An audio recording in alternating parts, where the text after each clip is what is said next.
I don't trust Matt Painter and Rick Barnes. If they came to my house selling high-speed internet, I would not believe them, Jim. I may have Purdue versus Tennessee in my final end of the bracket this year. Gary Parrish is with us, CBSSports.com. Gary knows what I'm talking about. I cannot trust those people, Gary. I cannot trust them. I understand it, and it's certainly rooted in some real stuff. Purdue has flamed out of the NCAA tournament in recent years, but I do think that is right now the best team in the country. It's the team that I believe should be ranked number one in the country, even though UConn is number one in the AP poll. And I guess what I would say is Clark Kellogg has a saying that he uses all the time. History repeats itself until it doesn't. There's a long list of guys who couldn't win the big one or couldn't get it done until they actually did. Bill Self was that guy once upon a time. John Calipari was that guy once upon a time. And I'm not promising you that Matt Painter will win a national title someday, but he's once again going to have a real chance, and I'll be picking them to go very far when the bracket is set next month. So if I asked you, though, the SEC, we talk about Tennessee, but when Auburn and Alabama are playing their best basketball, really, really good teams. I mean, who do you feel like is built to make the deepest run in the SEC right now? And if you factor in Rick Barnes has not had a great track record when it comes to NCAA tournaments. Well, that's the problem, is that I would tell you Tennessee's the best team in the SEC, and then people would say, yeah, but I don't trust Rick Barnes in the tournament because there's a long history of that as well. I just think this Tennessee team, they're always going to be able to guard. They're always going to be physical. Just last season, scoring got hard for them, particularly when Zakai Ziegler went down with a knee injury. Well, he's now healthy, and he was tremendous this weekend. Then obviously Dalton Connect is looking like, not only the SEC Player of the Year, but possibly, a first-team All-American as well. So Tennessee is the team that's best equipped in the SEC to go to a Final Four, win a national championship.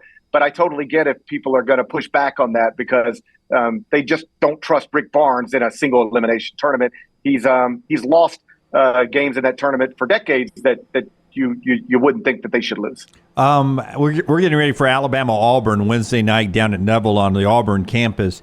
Has Alabama surprised you to this point, being 8-1 in the league, and what you saw from them pre-conference? Yes, and Alabama is one of those teams where, and this happens every year, they have incredible computer numbers, but then the resume doesn't really match it. And so you're trying to balance between these two things. Like, at what point are things going to start to make sense and look like they belong together? Because it always happens one way or the other. Either you're going to start performing at a level that suggests the computer numbers are real, or you'll continue to perform at a level that'll bring your computer numbers down, or they'll line up more reasonably with the resume you're creating. And for a while, Alabama had the incredible computer numbers, but not great resume. Well, now you're starting to see the computer numbers. They were good for a reason. This is a good basketball team. It just took them a little while to start, adding the quadrant one wins and the wins in the first two quadrants that good teams typically have. But right now they're sitting at fifth in the net. They got a real chance to win the SEC, and it looks like Nate's got another team that's not only going to make the NCAA tournament easily, but have a chance to advance. I'm a big fan of the style of play and just the modern approach to basketball that Nate takes. I enjoy watching Alabama play, annually as much as I enjoy watching pretty much anybody play. I've got no reason to ask this question. Well, then why are you doing it? But I'm going to ask it anyway. If I'm an Alabama fan that is concerned about losing Nate Oats in the future, should I be worried about Louisville, Kentucky? Because that's the one job that scares me, because I think his style would fit perfectly with that fan base and that wonderful building up there. If I were running the Louisville search, and I know technically they still have a coach, but they won't next month. They'll need to hire somebody. Nate Oats is 100% somebody I would take a look at. He's obviously turned Alabama into a monster. He understands modern basketball and where shots should be taken and where shots should not be taken. Louisville is one of the 10 best jobs in America.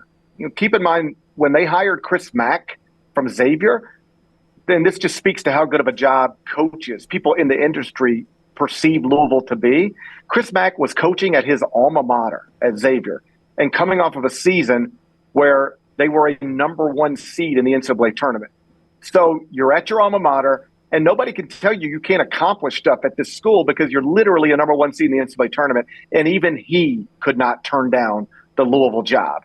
So if you'll leave Xavier for Louisville, then you'll there's probably only 5 or 6 jobs that you would say, I can't leave this place for that place. And respectfully, I'm not sure Alabama is on that list. So I don't know who's going to be the next head coach at Louisville. There's a lot of really accomplished guys trying to get involved there. I wouldn't be surprised if you eventually hear names like Sean Miller and Eric Musselman. But absolutely, to answer your question, if I were Louisville, Nate Oats would be on my very short list of potential candidates. At Gary Parrish CBS is where you follow him on social media, at Gary Parrish CBS. He's with us on the JohnstonRVCenter.com hotline. Is there a possibility, I hate playing hot seat, but is there a possibility there are 2 major openings in that same state? I mean, how do you characterize the John Calipari situation? It's uncomfortable. It's like you're watching a marriage that everybody would be better off if they could just, go their different ways. But for a variety of reasons, it's not practical for either one of them to go their separate ways. And I think we probably all know people like this.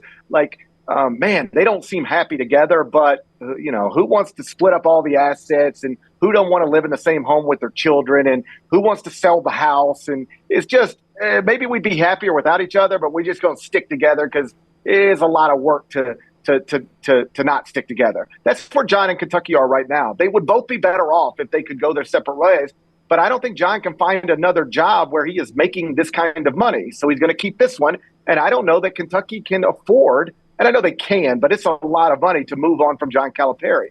So they're just sort of stuck. But the fans have grown tired of the same excuses and explanations. I mean, once again, Kentucky has what is clearly the most talented basketball roster in the country. It's not even close from a talent perspective. And they're just an okay team. They're 5-5 in the first 2 quadrants with a quadrant 3 loss at home to Wilmington. They're good, but they're not anything other than good. And at Kentucky, when you watch the NBA All-Star rosters come out, and there's like 7 Kentucky players who are NBA All-Stars this year, and then you look at it and you go, why don't we have more Final Fours and more national championships than we have? UK fans are frustrated, and I think John is burned out a little bit, and it's just it's an awkward situation now because I don't think there will be an opening at Kentucky, regardless of how the season ends. But I also would not rule it out, because if they bomb out in the NCAA tournament, it could just get so ugly where Kentucky says, even if this is going to cost us tens of millions of dollars, we got to do it. But it's in an uncomfortable place right now. There's no getting around it. A lot of Ole Miss fans in Memphis, and I know they just blew a 13-point first half lead. But Chris Beard sitting at 18-4 in his first season in Oxford, I had a conversation over the weekend. Bill Self is obviously the best coach, active coach in college basketball. But behind him, I think I would take Chris Beard. I don't know where you are on that argument. I don't know that I would have hired Chris Beard at Ole Miss because of what happened at Texas. Reasonable people can disagree on that. But once you decide we are comfortable enough with the off-the-court issues to make this guy our basketball coach, now let's strictly talk basketball. I think you're right. Maybe Bill Self is better, and maybe somebody else is too, but not many people. Chris Beard is widely regarded as one of the great basketball coaches. I don't want to be hyperbolic, but this is true, in the world. And I don't even just mean in college basketball. I mean, for a while you'd hear NBA people, you have these conversations with NBA scouts and executives, and they're always like popping, certainly in the preseason, from one campus to another, going to watch practices, right? And then, and then you'll see them at an NBA game, or you'll just talk to them because you've developed relationships with them over the years. And you get into conversations about, like, who have you seen lately? Where you been? Where are you going? And for years, you would ask NBA people, like, who's really impresses you? Who's the next college coach you could see making a move to the NBA? Who's the guy running the best practices? You would hear a lot of Jay Wright. They go, man, Jay Wright, that guy, he would work in our league. He'd be wonderful. You'd hear a lot of Tony Bennett. Man, nobody's running a better practice. Nobody's teaching better than Tony Bennett. In recent years, you know what you would hear? The guy who is running the best practices in college basketball and the guy who I absolutely could see working in the NBA is Chris Beard. I heard that from multiple NBA people. Ole Miss has him only because he damaged himself so badly with the incident with his former fiance. But and obviously every time Ole Miss plays, you can find Chris Beard's mugshot on Twitter. Like people, that's not going to go away.